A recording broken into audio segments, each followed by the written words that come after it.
Demons Discuss TV Show Review, Season 1, Episode 4.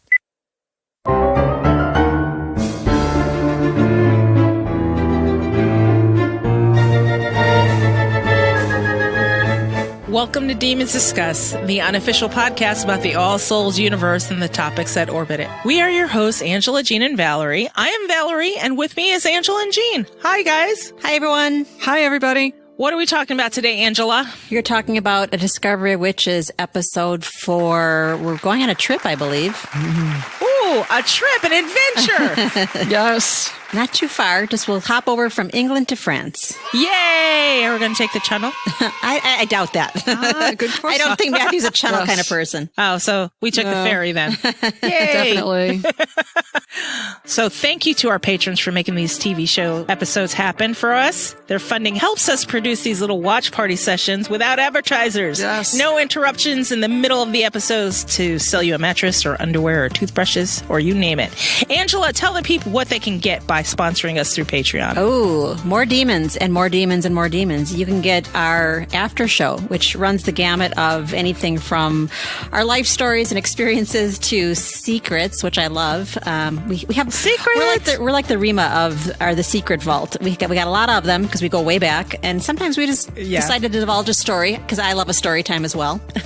Story time. Yeah. Yay! So we don't even know what we're going to get in the after show, but you definitely will get that at any level. And then as levels go up, you'll get swag. It could be stickers. Swag. It could be totes. Lots of swag. Yay! It's you just never know. And sometimes Jean and I will bug the elf, which is Valerie, to make new stuff.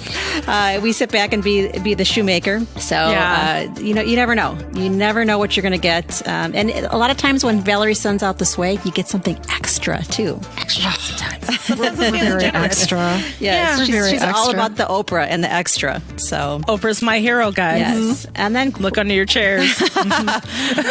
and then quarterly we have Demon Roulette, which means you're automatically entered into a drawing. No further work on your part, and you could win a prize. Could be one of a kind T-shirt or another signed tote of a different sort. You just don't know what you're going to get there either, but it's going to be fabulous. Right. We have another one coming soon. So, yay. So if you'd like to become a patron, go to patreon.com/demonsdiscuss. I also want to remind our listeners, okay, this is going to sound boring to you by now, but at the very end of this episode, we will have a spoiler zone. We will warn you when we're about to go into it, and we discuss the books. And this is to protect your darling ears if you haven't cracked the books yet and you don't want spoilers. But if you're all down for spoilers, keep listening. Mm-hmm. So it's okay. So our random patron sponsor today. You guys ready? I'm ready. Drum roll! Yes. Woo! This episode is sponsored by Crystal Mendez. Yay, Crystal! All right, it's time to go. Wait, she's the one that thought she recognized Jean? I think so, yeah. Whataburger. Whataburger. Crystal, you still haven't told us which Whataburger you're at, so I can come by and say hi. Right. I have a total Pavlovian reaction to hearing her name, and that's my stomach growls. Gotta have a burger. Why do I want a burger? It is lunchtime, too. All right, kids, get in the wagon. Let's go. We gotta go. Right. Yes, Mom. And we open episode 4. And our wagon's a lot noisier than Matthew's Tesla. I know. Matthew's Tesla is way more quiet. We're going on a journey to parts yet untraveled, as Angela said. Matthew is driving Diana to France. And she asks him, I love this, she asks him if his mother knows they're coming. He's like, yeah. Sort of. Yeah. And they reach the town center, and I love the way this was shot because the people were kind of creeping out, greeting them in a halted way. Do the villagers know about you? Yes. Like witches, vampires are always safer when they're in a community. And then Diana asks if the villagers know who and what he is. And he's like, vampires are like witches. They hide in plain sight. These people look very wary. But to me, they look very respectful because the one man tipped his hat and it was kind of it was very feudal. Yes. Yeah. But they kind of halted when they saw him. Like, oh, yes, the boss is here. You're back.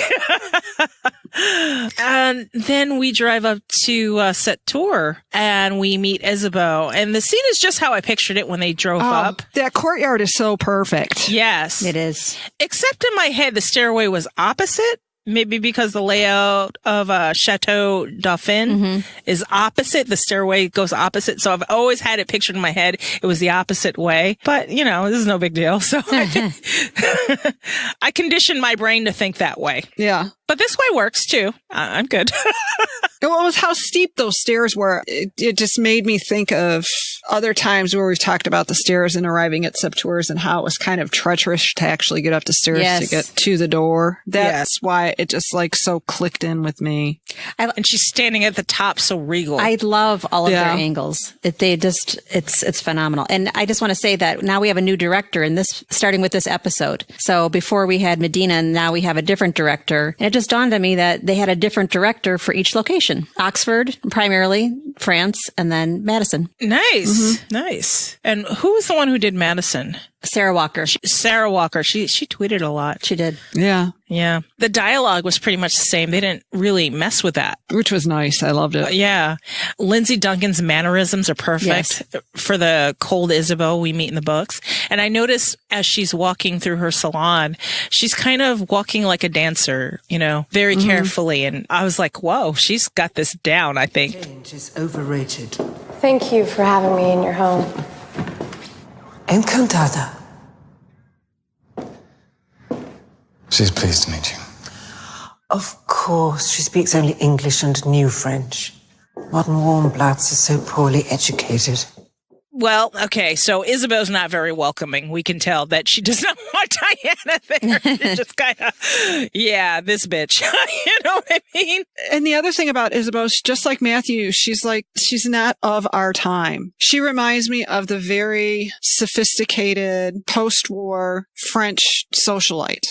She's not a 21st century woman because she is the person who would put on lipstick. She's like my grandmother. She would put on her lipstick and her full face and makeup and a pocketbook and gloves before she'd run down to the drugstore to get some aspirin or because they ran out. She would have her full face on even if she wasn't expecting visitors. She was just ready, prepared for the day. Can you imagine being a vampire? Like, when do you change your clothes? Like, Isabeau does it to make Diana feel, not to make her feel comfortable, but to just blend in with humans. So I'm assuming regularly. Yeah. I'm assuming it's a new day. You don't sleep much. You don't have a sense of the days. Yeah. And I would guess she has a routine and that as a carryover from all of her former experiences in life, that every event had an appropriate range of garment.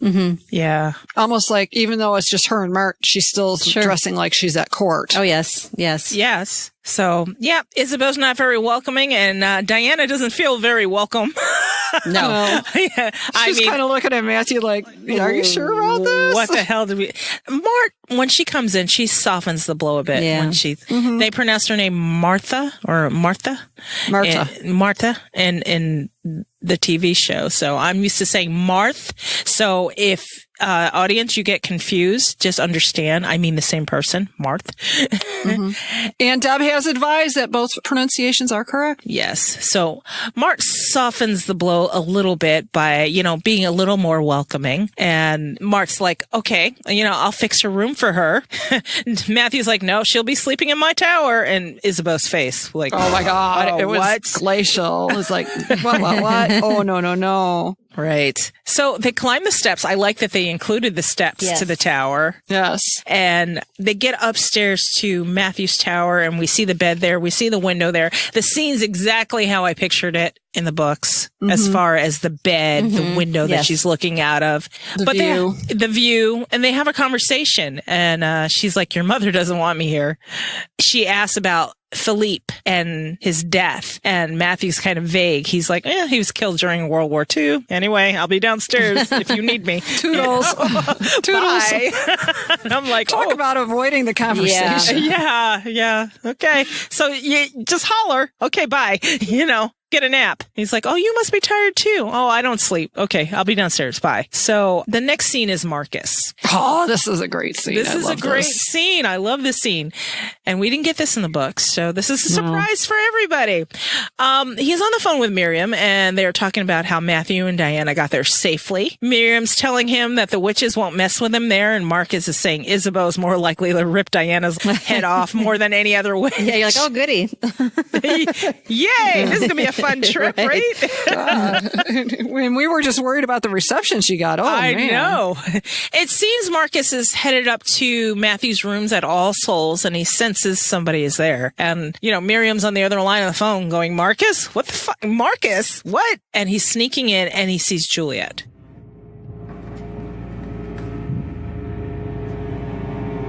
Hello, Marcus. Juliet, what are you doing here? Where is he? Is he chasing after that witch? What witch? If you don't tell me, Chabert will be very angry with me. Do you really think I care? Does he miss me? He's moved on. He doesn't think of you. Ever. What did you guys think of this exchange? Because we had never seen it. This is the first time we've witnessed this exchange happen. When Juliet's just sitting at Matthew's desk. Oh, man. She was so single white female there. Oh, it was creepy. No, not single white female. It was very Fatal Attraction. Fatal Attraction. She watched Glenn Close. Juliet is crazy. Straight up crazy. But then it made me feel like she could show up at any time, if she wanted to. Yeah. Yeah. It's not like she couldn't find him. It's like, oof. Marcus kind of taunted her a little bit, though. Marcus was being Marcus. It's like, did he say anything about me? Does he think of me? And Marcus is like, never. Nah, bitch. Never. And Juliet, she displays her crazy right here. She just gets up and just freaking lashes out at Marcus and just like, wah! Yeah. Miriam, I assume she heard this on the other end of the line and got there quickly and saved the day. Oh, yeah. Yeah. The cat fight was great. Yes. And Juliet goes after Miriam, and Miriam, like a few swift moves, and Juliet's down on the ground. Yeah. Yeah. Miriam's like, you want to try again, bitch? Yeah. And Juliet gets her digs in at Marcus, too. And you can tell these two don't have a good history. Because it's like, oh, you always need somebody to save you. But Miriam has the final word and says, oh, eternity is a long time to be pining after somebody who doesn't want you. Oh, that was like wow. the best line. It was like, mic drop. Yeah. Damn, boom. Juliet. That hurt. I still thought of Marcus as a pup, though. Here. Yeah. That smarts. That really smarts. Yeah. She deserved it, though. And then we're back to Sept-Tours, switching back and forth. So bear with me. Back to Sept-Tours, and Matthew's trying to get into Philippe's office, and Isabeau does not want anybody in there while Diana is there. What did you guys think of that? Because we hadn't seen this either. Well, that was one way to convey the message that A, she doesn't want Diana there, and B, she doesn't trust Diana. Because she's a witch, or because of Diana? Because she's a witch. Because she's a witch, yeah. And Matthew turns around and says, Diana didn't kill Philippe. She's like, her kind killed Philippe. That's all she needed to know at that point. Right. Mm-hmm. Which is a little revelation. Yeah. So we're in Philippe's office, and I know you guys love the details of this office. Oh, it was totally not what I pictured, but I totally love it. And it kind of does suit Philippe. It does. We can talk about that in the spoiler zone a little bit further, but it was like frozen in time. Yeah. Mm-hmm. I just loved it. And I love the typewriter so much. That typewriter was so great. And the file cabinets, the old fashioned file cabinets. Yeah. I just loved it. And the phone. The phone yes. Yep. The ceilings were lower than I imagined. Way lower. Yeah. Well, no. It was almost like I got the feeling that he carved that office. That was an office carved out of borrowed space from something else. Yeah. Maybe. Like he wanted a nice little snug place to corner. Think. Yeah. It wasn't a grand reception office. It wasn't exactly. It wasn't an office for intimidating other people so much as it was an office to retire to to think about write letters things. and get his stuff Yes. done. Yeah. And it's pretty dark, but I'm then like, well, I guess he doesn't really need a light to see. He's a vampire. Good point. Yeah, that's true. Good point. The next scene, we're back upstairs in Matthew's towers, and Diana's having another dream. It's a little different this time. I mean, there's still spider webs, but Rebecca's there. And I love how she wakes up to Sarah, to that ringtone, Sarah calling her. Diana.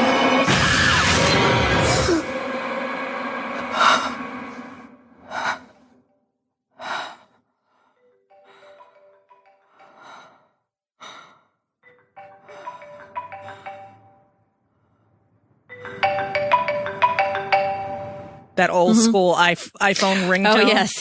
That's ringing when she wakes up. And we got a little bit of the glam too. Glam. Oh, yeah. Yep. I didn't see that in that scene. Did you? She was sparkling. We had the spider webs, but there was also like the shimmer. I didn't see shimmer. I thought that was like dust motes. I saw shimmer. Okay. I saw it as shimmer. Mileage may vary, whoever you are, whoever the I'm viewers. totally using that. My house is not dusty. It's shimmery. Shimmery. Sparkles. This Yeah. one, which is gleam. Yeah. Me, I see dust motes. I'm like, okay. God, you suck the fun out of everything. I know. So Sarah has called, and next thing we see is Diana's talking to Sarah, and Sarah's like, well, your ringtone changed, so you're someplace different. Where are you? And Diana's like, well, Matthew took me to France. And she explains that Peter Knox was messing with her, and Matthew had taken her to France with Isabeau de Clermont. What? Going to see his mom. God. We're going to see his mom, Isabeau. Oh my God. So Sarah's consulting with Emily. Isabeau de Clermont. And Emily's like, oh shit, girl, yes. And Sarah's like, get out. Isabeau's a witch killer. Get out of the house now. It was like a bad 80s horror movie I with the know. cheerleader about to get axed. Get out. She kills covens, elderly witches. They were all Nazis, though. Well, Diana, we find out later, puts that together in her head. So to the congregation we go. This is the next scene. We're moving quickly. Yeah, and we got a boatload of demons. Yay! So we met Agatha, and she's got two guys with her. Yeah, Timur. Yay! Hello, Julian. Nice to see you on screen. I love your little applause there. Golf claps. And I noticed they're very cordial with each other, unlike They're civilized. they're civilized. The different creatures all kind of take digs at each other. It's like, Oh, yeah. Yeah. Because Sept-Tours goes to Peter. There's like, oh, demons? I didn't know there were going to be demons Yeah, here. posturing. Oh, demons at this party? Oh, my God. Yeah. But, when Peter introduces her to Agatha and said, this is the new witch in the congregation, Agatha's pleasant. And she's like, oh, it's great to have more women here. Leave it to the vampires. They just be all guys. And then Baldwin walks in. And he's like, you about done, Agatha? Right. She's like, Blink, blink, blink. yeah. It seems to me that every vampire appointed over the last 900 years has been a white male. Finished, Agatha. Actually, Baldwin, I'd only just started. And she's like, Thank never. Never. I'm not done. Oh, my Baldwin. And then the keys come out. And I love this scene with the keys. I love the keys. The keys are beautiful. And I love Tristan Gravel when he just pops the doors open. He said that was his favorite scene. Really? When he got to... When he got to push the doors open. So all the creatures put their keys together and it makes one master key for each creature. The vampires are in the middle and he gets to push the door open and you see him make a grand entrance ta-da, I'm here. I know. I expected a table though. Why was there no table? I like that there's not a table. Just like the story goes that you shake with your right hand so you're not going to be armed with a weapon. The sparseness, there is no hiding behind anything. You can see exactly what everyone's up to and you can read body language. That's a good reason. I always think of a meeting like that. You need a table. You need to bang your fist on something. Thank you, Mrs. Khrushchev. Bang your shoe on the table, why don't you? Actually, for me, it's really, you need to have something where you have your phone up underneath the table. So if you're not paying attention. Oh, no, you don't. You didn't need that here because they were just they were openly on their phones. Yeah. Fuck it. I got my phone out. But the other funny thing I noticed about the congregations, it reminded me of a beehive. It did. Yeah. Yes. Mm-hmm. With the window up top and how it was kind of all circular like that. The dome. Well, not only the dome, it was like conical. all the activity going on in the passageways just right outside the chamber, and everybody's busy and running around and like those courtyard kind of areas. And here's where the queen bee sits, right in the heart of it. Yeah. I don't think Baldwin wants to be called a queen bee. Well, Baldwin didn't hear me. It's okay. You never know. You never know. Okay, so we're back to Matthew and Philippe's study, and he's enhancing those pictures that Diana received, and he sees a line, and Matthew's like, merde. And I'm like, oh, shit. Literally, shit. And then flashback to the congregation. Peter's declaring the congregation rules have been broken, and Baldwin's brother had abducted a witch. On behalf of the witches, I formally request the assistance of this chamber. Congregation rules have been broken. By who? Matthew de Clermont.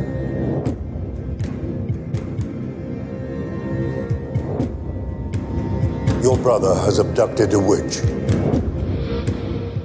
And I'm like, wait, that's not the whole story. When I was watching this the first time, I'm like, wait a minute, Peter, I really don't like Peter. I really don't. Peter's slimy. He is. As an aside, though, I love his passion that he's like, it's like creepy passion, like Diana Bishop. He's all. He's such he's a zealot. Yes. I think that's why it's just like, oh, he's a zealot. This is bad. This is going to end badly. I realize this character is not designed for my affection, but he has really captured me as far as hating a character. Yes. I hate him. And well done, Bad Wolf. Well done. Because, yeah.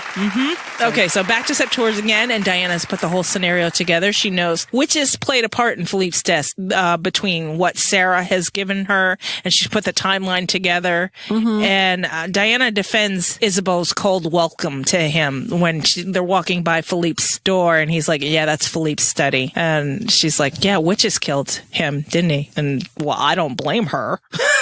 Because, I get it. Yeah, I totally get it. But that has nothing to do with you. For her, it does. Now we're back in the lab, and Marcus wants to know his lack of ability to make baby vampires. Oh, he wants to know what's going on. Right. Why am I shooting blanks? Yeah. But then Baldwin calls. I love Miriam's remark here. It was like, oh, here we go. Yep. And he's pressuring Marcus to get the whereabouts of Matthew. And we also learn that Matthew is Marcus's father, but Baldwin is the definitive head of the family. He's the head. So there's no question there. Yeah, because Miriam's like, you can't not answer that phone. You have to take it. It's like, damn it. Then we're back to Sept-Tours again, and Diana and Matthew are preparing to ride. Ricasa and Dar, or was it Balthasar? It was Dar in the book, so I'm not sure if it was Dar or Balthasar. It was two horses. Okay. Yes. Anyway. Two beautiful horses. Yes. And Isabeau and Mart are looking on from a distance, and Mart tells Isabeau that she hasn't smelled such power for years. Sweet and green like the spring. And then Isabeau has no doubts in her head that Diana has bewitched her beloved Matthew. He's like, he's bewitched her. It's done. I've lost my son to his crazy witch. My son is cock drunk. Yeah, they left out the repulsive part for the They sure did. Well, they didn't need to leave it in because she told it with her eyes. It was like, she was just I love not that word, happy. though. Repulsive. Repulsive. Repulsive. And we watch them go off riding. Diana's having a great time. So is Matthew. It's good to see him let loose, you know? He had pure joy in his face. Smiley Matthew. Yeah. Yes. Yeah. And so did she. She's like, yes! Get to beat this vampire for once. God damn it. So it's really cool. Okay. So back to the congregation again. They're talking about how Matthew took Diana. And Baldwin wanted to know if she was powerful. And Satou's like, nope. Whoops. And Peter's like, not the point. The point is, he's trying to change the subject real quick. And Baldwin's like, well, Peter, you forgot to tell us about the Book of Life. And we're assuming Marcus let him know, hey, there was the Book of Life there, though. Yeah. And mayhem ensues. The demons chime in, it's ours. Damn you, Peter. And then the Gerbert, he's like, you all lie like thieves. And I'm like, wow. Yes.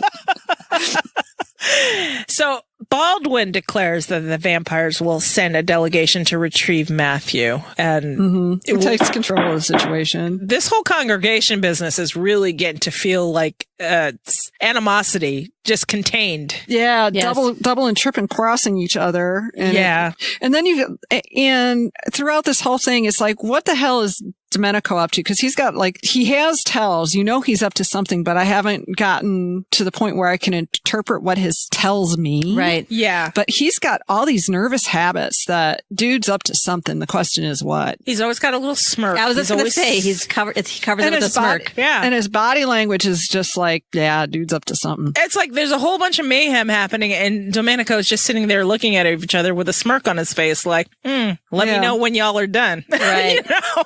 I'll be here to pick up the pieces. Thank you very much. So everybody I didn't get the sense from Agatha, except for the fact that she wants the book and she cares about the book for demons. And the demons need to know what's in it because they've got so many problems. Like she wants the book to fix things. Yes. Right. Baldwin just needs this place to just be under control because it's a mess right now. It's his thing. Right. Gerbert is like, oh, no, I want power. I want absolute power. We were in power. So you're getting different motivations. Sept-Tours like, no, I'm here now, so I tell it like it is. And Peter's like, shut your fucking face, So Sept-Tours, so it's concealed animosity. Yeah. That's the best way I can put it. I think Baldwin thought it was going to be another day at the office, and Matthew's the chink in the declarement armor today. Yeah. Again. Everyone's smelling a drop of blood and circling the waters. Yeah. Okay. So at Sept-Tours again, Diana's talking about how Matthew's mom is right. She should go home to her aunts. They're done writing now. And Matthew's like, nope, you're not safe there. I looked at those pictures and they staged it. There was a witch's circle and your parents were killed by witches. And Diana's like, oh shit, fuck this shit. I'm out. Of course. She's out. Fuck this shit. I'm out. What's interesting here for the TV viewers is where you find out that they've been living lies about their parents' deaths. Matthew's adopted the lie. Yeah. Mm-hmm. But she's always been in the dark. And they're she never knew. And both of them are still messed up because of it. Did Emily know? Did Sarah and Emily know that they weren't killed by humans? I wouldn't imagine they were even suspected that witches would do such a thing. Yeah, I don't think I don't think so either. Yeah. Because Sarah would have burned down the world. Well, yeah. the Sarah we know and love would have just burned the whole place down. I don't think she's unlike Isabeau when she went on that tear after World War II. So, I could see Sarah doing that. So now we're in the witches' archives, and Sept-Tours is questioning Peter. Like, why didn't you tell me that Diana had no power? Well, you're the one who questioned. Why didn't you see the power? And Peter decides to be a magical asshole and demonstrate his power on Sept-Tours. You missed her power. How could you have? Inca. Stirred to motion. Rests what is and what shall be. Inhala. Rest all things that be. I brought you here to serve as my ally, not to look up information and use it against me.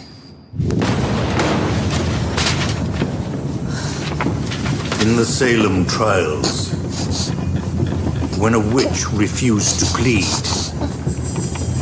humans crushed them to death with weights. Shall I treat you as a human would?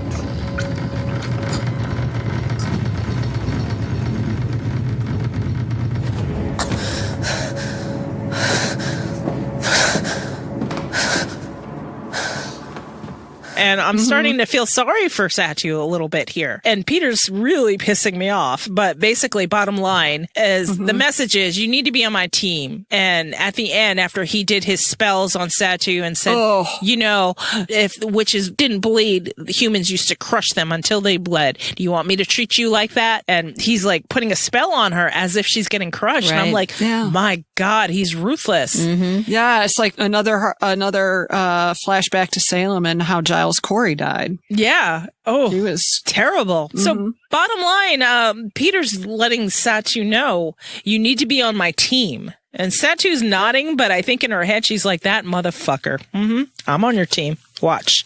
So cut to Agatha, and we're still at the congregation, and she's calling Nathaniel, and she wants to speak to Sophie. Sophie picks up the phone, the way Sophie does, and she asks her about the statue that her family gave her. And then Sophie goes on in a little stream of consciousness here. She's like, there were 7 towers, 7's important in alchemy.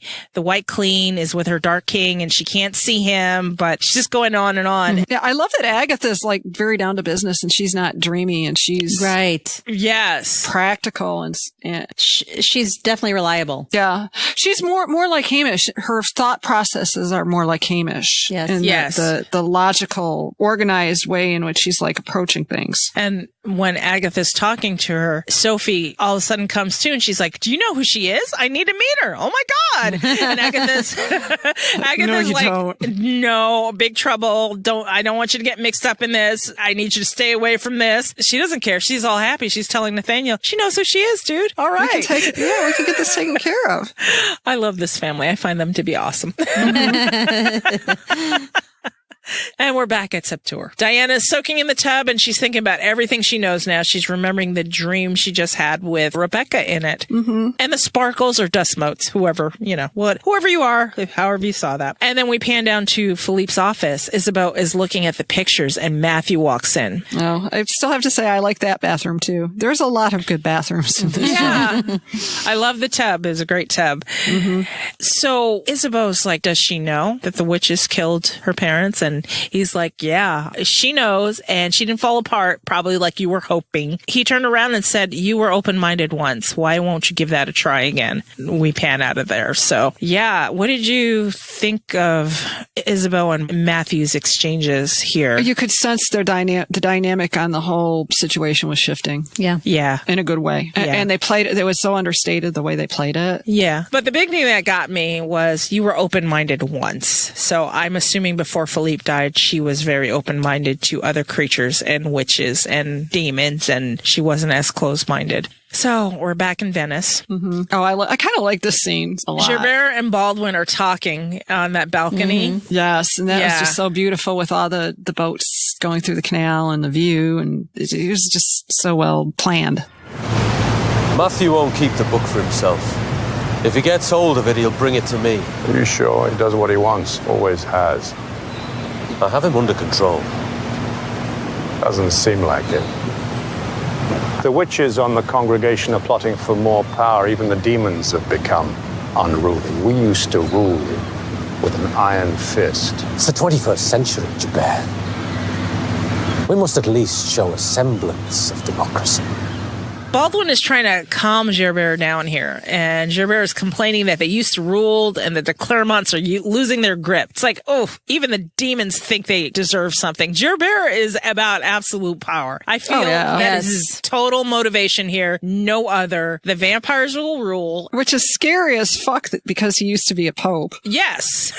Well, I mean, I don't see it that different though from the old school. The old medieval popes. He makes Rodrigo Borgia look like sweetness and light. Right. Right. That's what I'm saying. I don't think a pope is too far from his scheming. Yeah. No, power attracts power. So wherever there's power, I feel like that's where Gerbert wants to be. Yeah. He'd fit right in the Canterbury Tales. Yes, he would. Yes. So, and the bottom line is he's insulting Baldwin and saying, you know what? The Claremonts are losing their grip. Because of you was the unspoken end of that sentence. I feel like the Gerbert, if he could take down Baldwin, and if he has to use Matthew to do it, he will in a minute. So, well, I love how Baldwin says it's the 21st century. We have to have at least a semblance of democracy. Yeah, we have to kind of at least pretend. Come on now. Come on now, play the game.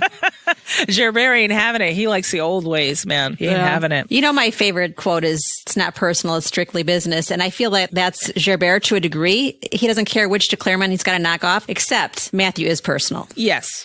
I would agree. But I haven't figured out why knocking off Matthew is personal. I would think Philippe's out of the picture now and he'd be happy about that, but It's a way to take down Baldwin. If Matthew is unstable. Mm-hmm. Well, yeah, he's a means to an end. Yeah, and if he can take down Baldwin that way, any chink in Baldwin's armor, and Matthew is a huge one, he will use any avenue to get that power. I think he really wants to be head of the congregation. He does not care. And he doesn't care how he does it. Yeah. And Matthew at this point presents himself as a problem. So, and he's happens to be a de Clermont. Perfect in. That works to me. All right, so we're back to Sept-Tours, and Diana goes into Philippe's study, and Isabeau's sitting at Philippe's desk. She's not happy to see her. And she's like, what did Matthew tell you? What did my son tell you about leaving that tower? Get back in the box. Shoo. Yeah. Diana's not having it. She questions Isabeau about Philippe's death, and she's like, witches killed him. And the speech about good and evil in every species, she's like, witches killed my parents and they were the greatest. And she was willing to make up her own mind despite the story she heard about Isabeau. And that seemed to soften Isabeau a little bit. Yeah. So they start talking about motives, and Isabeau says, whoever did it, make them pay. It won't take the pain away, but it's going to help you, girl. Trust me, it helped me a little bit. So, damn. I mean, that's what passes for heartfelt for Isabeau. Yes. Yeah. And motherly. I love it. I know. It's like, look, I'm about to give you some pearls of advice here. She reminds me of, what is that new show that Ellen Barkin's in where she runs like a crime family? Oh, I forgot. Oh, Animal Kingdom? Animal Kingdom. Yeah, that's right. Her sons keep messing up, but she has to straighten up all their messes. And yes, that one. Yes. That's who Isabeau reminds me of in that moment. Right. Different mannerisms, but the same theory. Oh, yeah. Exactly. Same theory. Then the dinner and the dancing, guys. What did you guys think of this scene? Jean, you got your glam. Yes, I did. Oh, I thought the jumpsuit was awful, but I have a personal thing about jumpsuits and the fact that you can't, pee without letting your boobs hang out to do it. I am absolutely anti-jumpsuit. I loved it. I thought she looked great at it, but that's just until she had to pee. Until she had to pee, but I wasn't picturing that. See, you just ruined the illusion. Diana doesn't pee in my head. I fell for. This is my personal PSA to anyone and everyone that's listening. I fell for that illusion. I found a jumpsuit and I thought it was the most beautiful, lovely thing ever until I had to pee at an event. And it's like, what do you do with the sleeves? Do you want them on the ground? And you can't. It's tragic. It is a logistical mess. I will give you that. However, I don't like. So I am utterly anti-jumpsuit. It's bad for your kidneys. My characters don't pee, so it's fine. You need to come up with an invention that could go on Shark Tank, like Velcro the sleeves together while you pull them down or something. I don't know. There you go. Right. They all button into this little pouch and they won't fall into the toilet. Or onto the ground. Yeah. It's like, because half the time those jumpsuits are cute and trendy and you want to wear them out to the bar and it's like, oh no. Yeah. You can cut this out, but my mom knew someone that every time she went to the bathroom in the public place, she had to take off all of her clothes, like down to her bra and underwear, because she was like OCD, like cuckoo. Oh my God. Yeah. Really? Oh, man. So the jumpsuit would be a nightmare for her. Oh my You God. would think She'd have a nervous breakdown. You would think in a bathroom, right? You would want to be as covered as possible because you don't know where you wouldn't want. Right. The less skin touching shit is better for me. Yeah, and that's why I am so just say no to jumpsuits. Just say no. That whole thing's staying in. I don't care. All right. If not for the TV magic, Diana's totally fine. Yes. Totally fine. Although she didn't have sleeves on that jumpsuit, so I suppose true. that is a plus to it. Yeah, Still. It's still, though, Jean's got a sleeveless gaucho jumpsuit. Well, and it's twofold because half the time with those damn public stalls, the latch doesn't want to stay shut. Damn. It's just fraught with problems.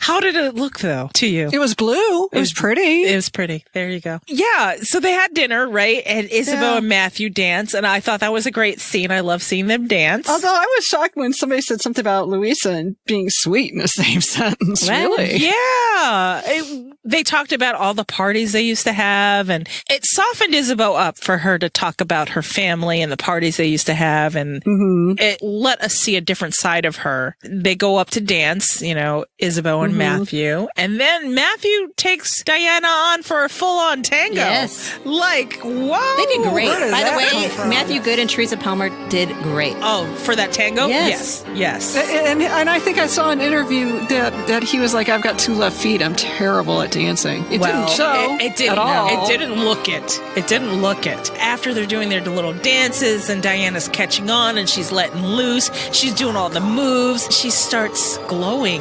And I thought that was beautiful. Yes. I really did. That was perfect. I was in awe like Matthew. It's like, oh, spectacular. Awesome. Yes. I think I was messaging you too. I was like, they got the glam. I know. I know, and Mart was pretty much on that couch almost doing jumpy claps. I know. Yes. I love the comment where Isabeau's like, let him lead. Yes. At least in this dance. God. I know. That was great. It was a great scene. I loved it. And so they do a little stroll outside after the dinner and dancing. He says this is the first time he saw her truly enjoy her magic. And yeah, true. And she's glad it's happening with him. All right. Romance. What spell have you put on me? Nice kiss. And what spell have you put on me? Oh, I love the love scene. Yeah. Yes. Rob Lane did a great job. Yeah. Excellent job. Yeah. After we get all lovey-dovey, we get to do all lovey-dovey. They get to do their lovey-dovey thing, and now we're back to Oxford. We're in Gillian's house, and she's holding a coven meeting of some kind. And Sylvia is off to the side telling her that Diana needs to be questioned, and Gillian is to spy on Matthew and find out what he was doing in Oxford. And Sylvia was delivering this order from Peter Knox. Oh, Sylvia's so awful. Yeah. Gillian, she's capable of anything. Maybe she doesn't understand. I don't think she knows much about the congregation. Because she willingly kept herself ignorant. What will they do to her? They'll interrogate her. She has a lot to answer for. What about Matthew Claremont? He'll be punished too. Of course, the more information we have on him, the better. Peter Knox wants us to find out exactly what he was doing in Oxford.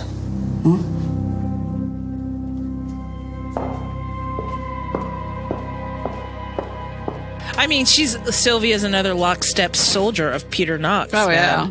And I don't think it's on purpose. It's just these are the things we need to do to protect ourselves. So I don't know. So Gillian's to spy on Matthew, and they need to figure out what the hell he's doing in Oxford. I'm like, oh my God, here we go. And we didn't get to see this in the books either. So it's like, oh my God, edge of my seat. What's going to happen? Then we go back to Sept-Tours. And Diana and Matthew are talking about William Harvey and the fact that he discovered the heart was a pump, and they're having a nice little jolly time. And bam, Domenico, I know you guys. Go ahead. I'm going to let y'all take this. Go ahead, Jean. Brown shoes. Really? Brown shoes. Really? Yeah. God, why? Just why, Domenico? We had such a nice thing going on, and you had to wear the brown shoes. Why?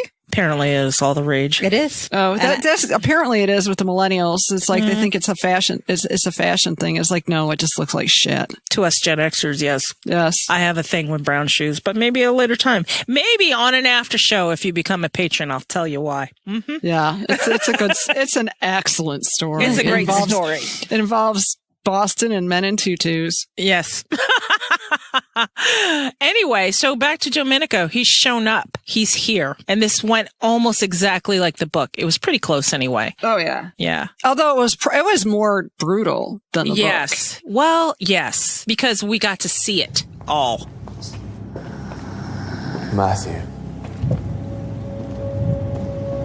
Domenico. It's been years. When was the last time? In Ferrara?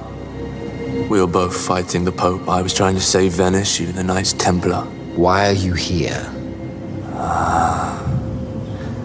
And this must be the witch I've heard so much about.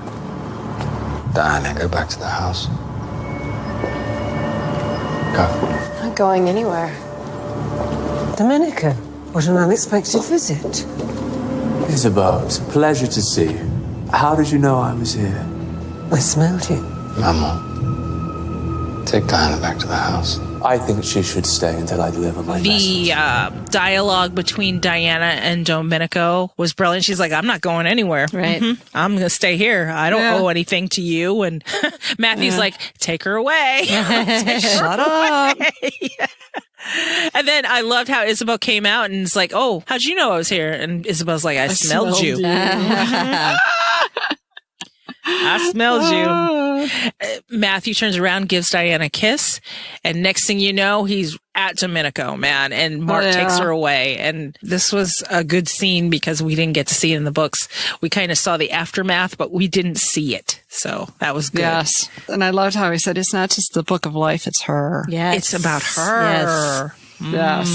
And that's another little nugget he can put away for his he's knowledge. Just like squirreling away all these little bits things and pieces. Yeah. To barter. He's like, even de Clermonts can die. It was like, that was a great scene in that cloister. Yes. Yeah. Oh, that was just beautiful. That was a beautiful, beautiful spot to film it. And so after Domenico kind of limps away, Isabeau's like, the book of life. Why didn't you say? It's like, there's more to this, Matthew. And then Matthew's like, well, it started being about that. No, it's not about that. No, I kind of love her. So, and Isabeau's like, yeah, I know that. And so does Domenico. Duh. And Isabeau's advice is like, just give her to them. They won't kill her if you do. But if you don't, they're going to kill her. So here's some good advice. Yeah. And then back in the salon, Diana's asking Mart about the covenant and they're talking about these old rules. And Mart's telling them, hey, back then we used to do what we want, take what we want, and someone decided we needed order. And that was Philippe, by the way. Right. And then we get a new kind of Matthew, the cold bastard Matthew. Yes. Oh my God. You're giving in. Domenico's visit was a diplomatic mission. The next one will not be. Even if we stood up to them, what then? We'd be opening up old animosities that would spiral out of control and expose us to humans. I won't let that happen. So that's it. We're just going to abide by some ancient, narrow-minded agreement that was made 1,000 years ago.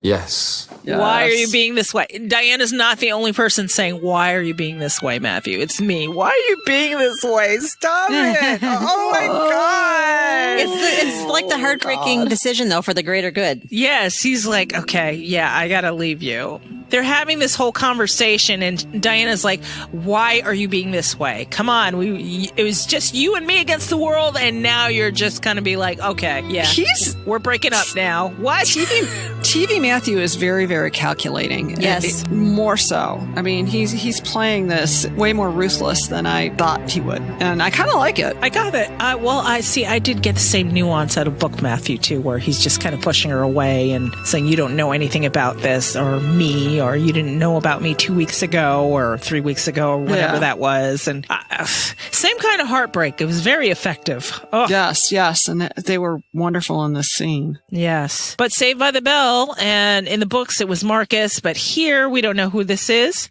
but the labs have been broken into and he's got to go back to Oxford, and Diana's like, okay, I'll get my shit, we'll go. And Isabeau's like, no, she should go back to her aunts. And Matthew's like, no, she's going to stay here and guard her with your life.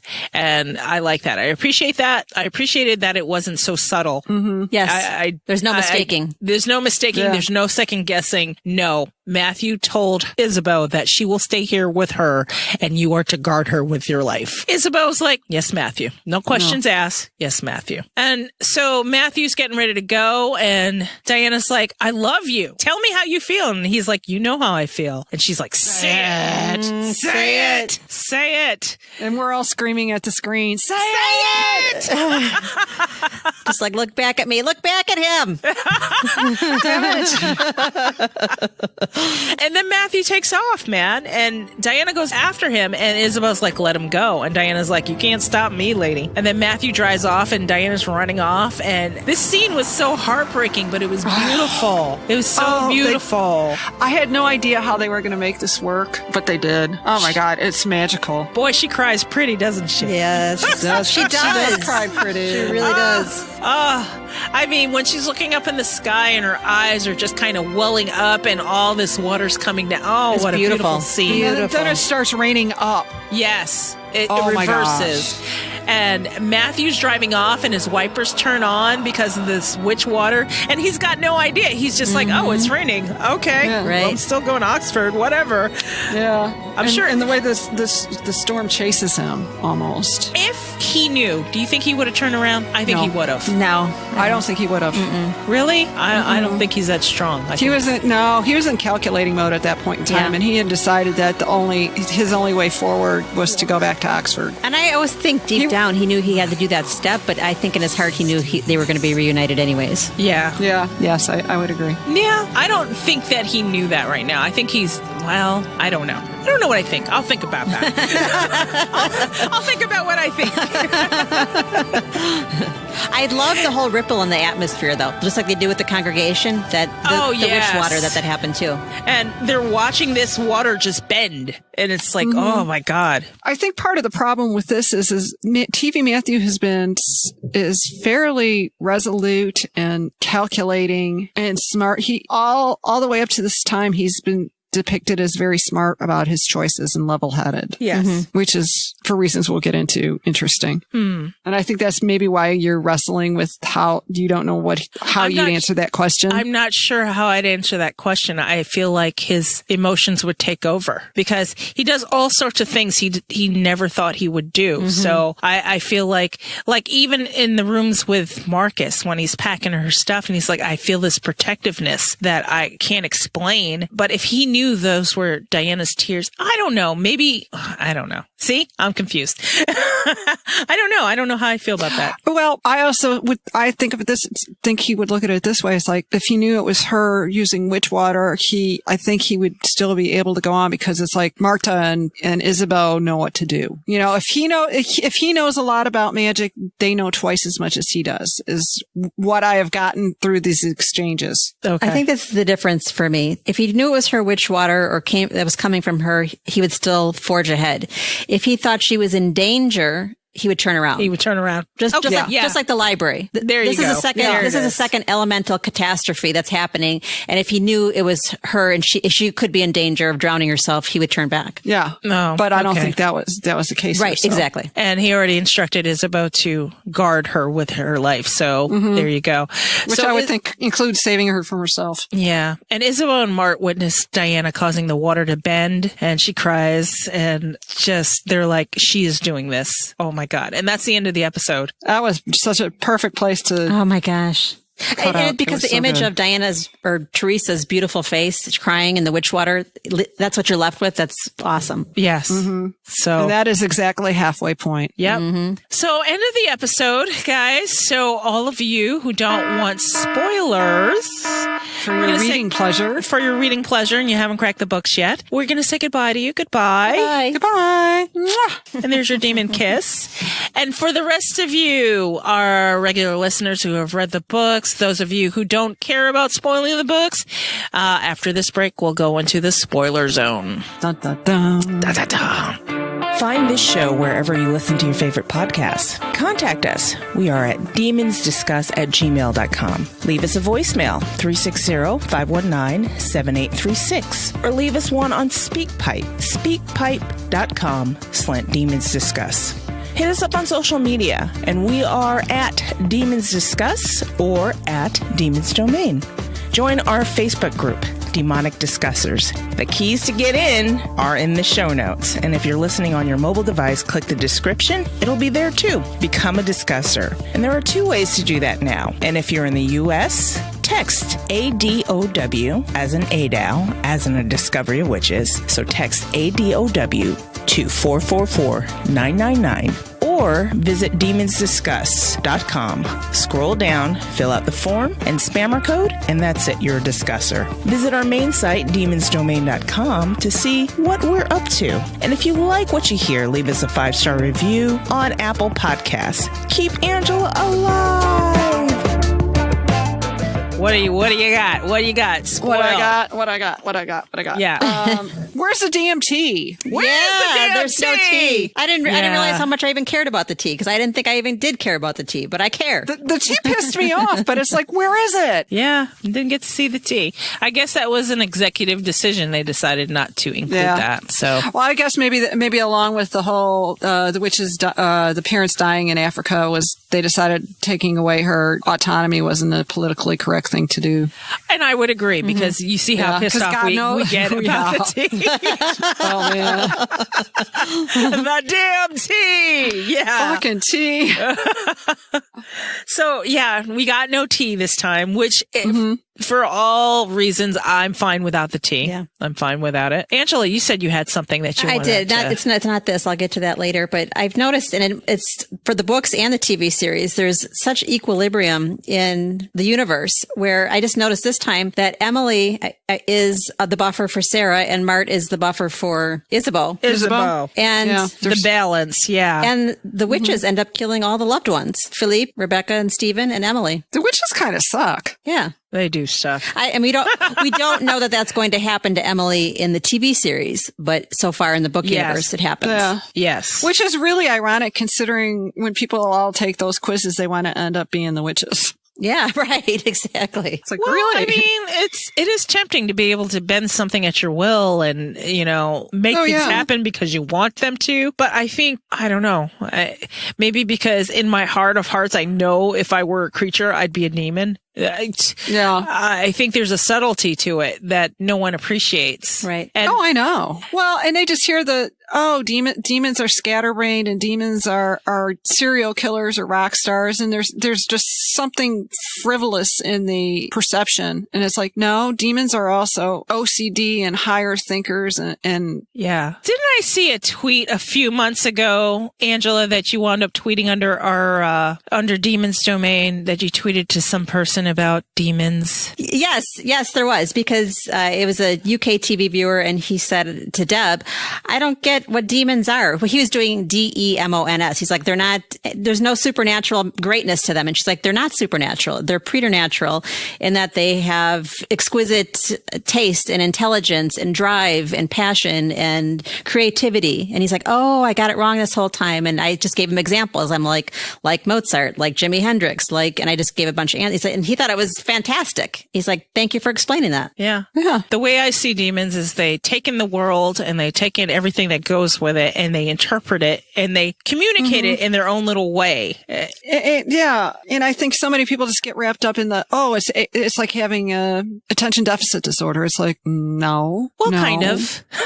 Well, no, but I mean, they think that's all this is. Well, I'm scattered. I'm quote unquote creative and I'm scattered. I must be a demon. I'm like, no. Yeah. Well, I mean, it could be.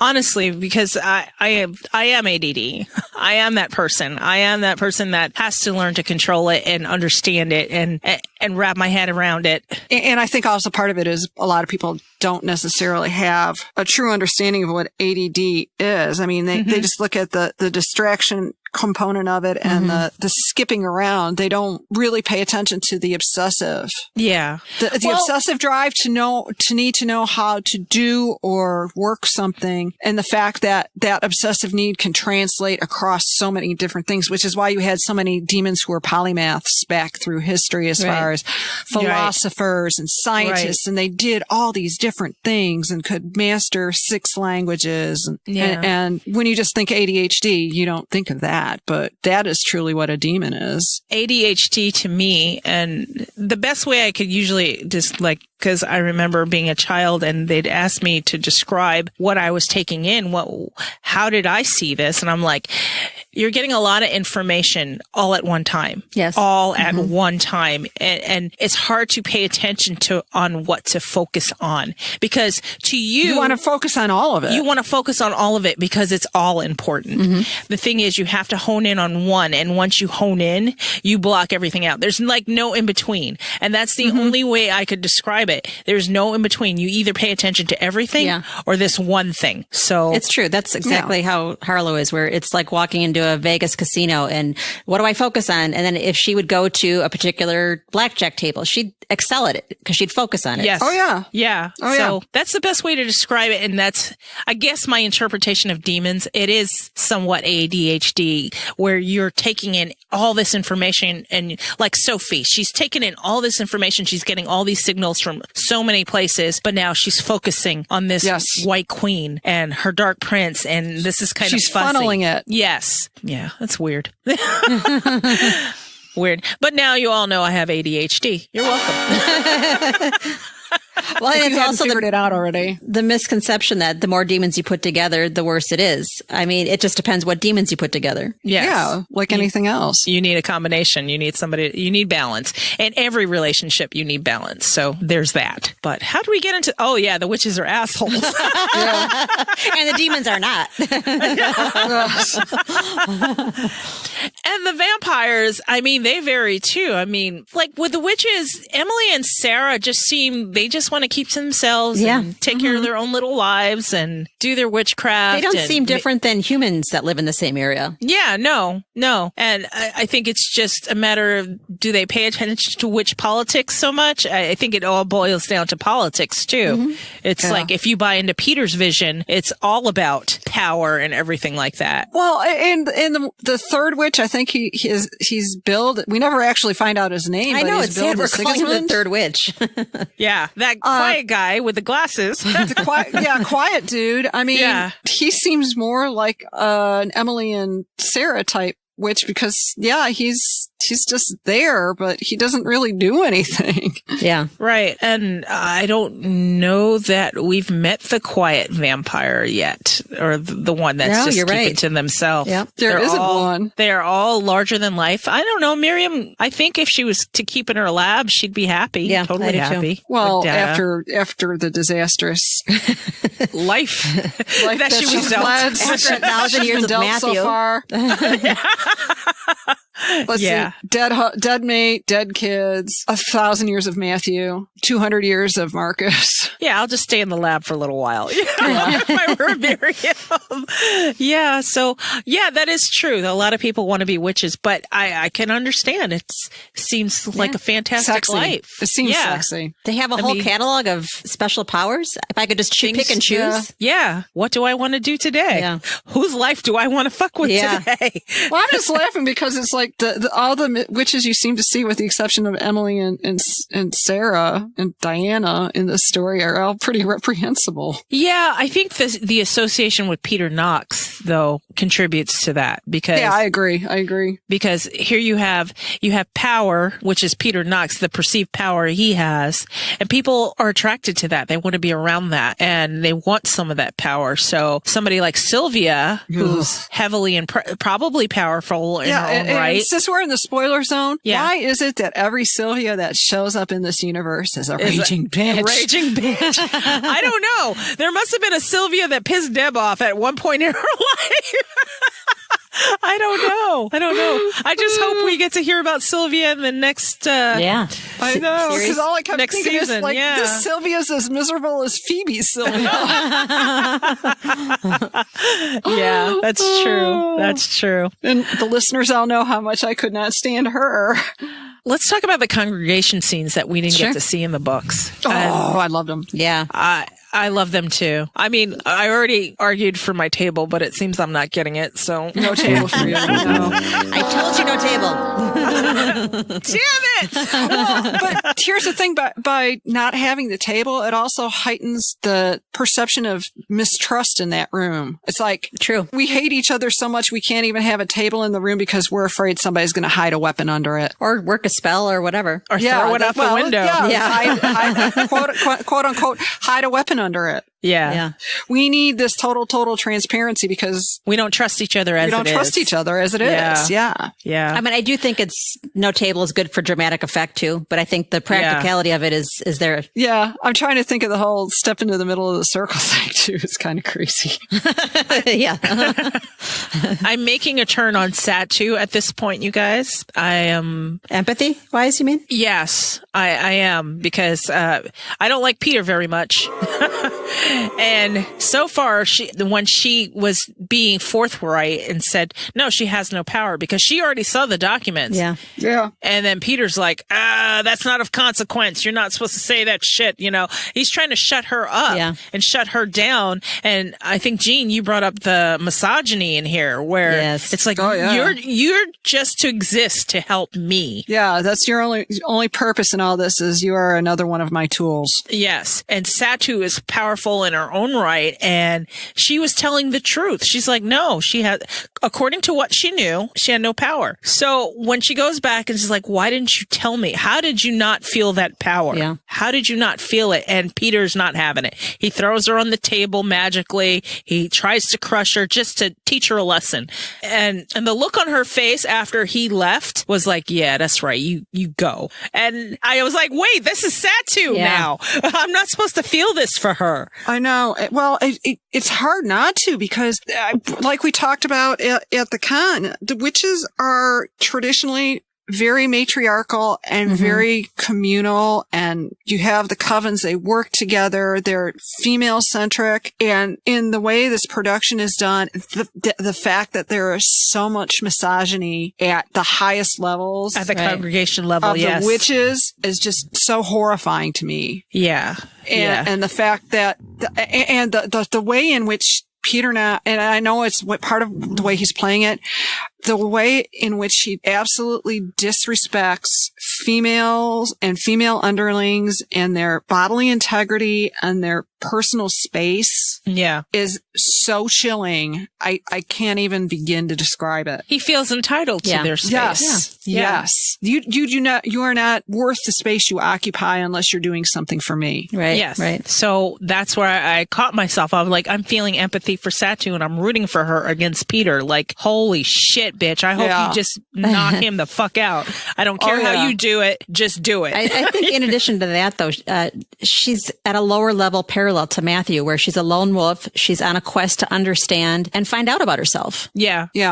So, and we saw that in the episode prior when she's asking Diana, it's like, yeah, you know something. And we could see that she saw something in Diana, but we don't know what it is yet. Mm-hmm. So. Yes, I would agree. Yeah. So that kind of threw me off and I'm like, oh, wow. Okay. Yeah.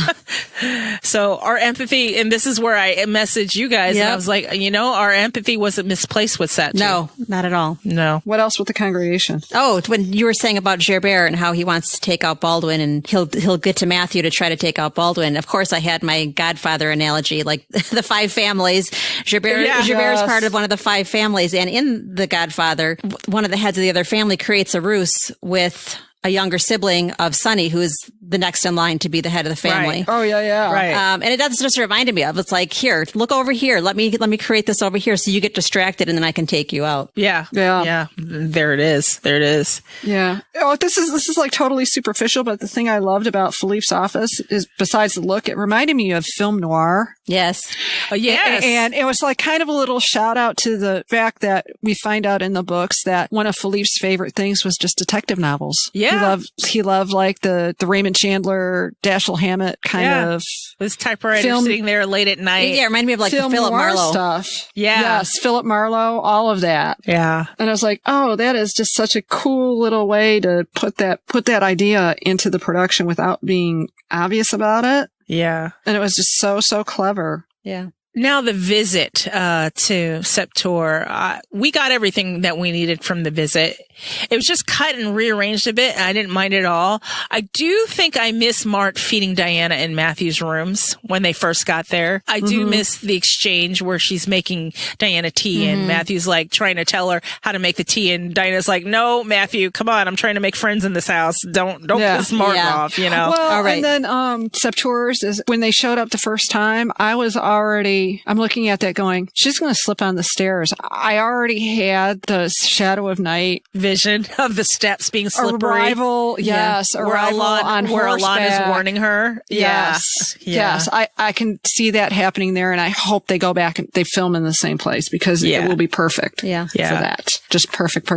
I absolutely loved the horse riding scene, but I wanted more magic. I wanted the communication with the horse. And I wanted the horse to lift off a little bit, like almost in flight. Yes. Where in the book she's like fly. Yeah. And I don't think Ricasa actually took off, but boy, she took off. Yes. Like on the ground. Yeah. So I kind of missed that a little bit, but we did get to see them ride. And the picture, when they first showed us the picture last year, when they were filming that, I was like, oh my God. Yes. My God. Yeah. Yes. So I was going to say the one little thing in the dinner scene when they were having dinner together that I loved is the comment about, vampires drinking wine. And Isabeau made the comment about, something about the family not being known for, the family in restraint and maybe with wine, but that's about it. Yeah. And Ricasa being biddable, just like the books, you know. Yes. Oh, that was great. I prefer, my horses to be more biddable. And Matthew's like, and her sons too. Yes, that was brilliant. That was good. And William Harvey. Yes. That was so great. How did you interpret the dream with Rebecca? I didn't. I didn't either. I didn't know what to think. Yeah. I thought it was just like maybe a preview of who she is. Because for one, that wasn't in the books when Diana ran into Stephen outside the Bodleian. But I never knew like how much I wanted to see Stephen. And I can't wait. I hope we get more of Stephen. Yes. And I don't know, because she just got done seeing...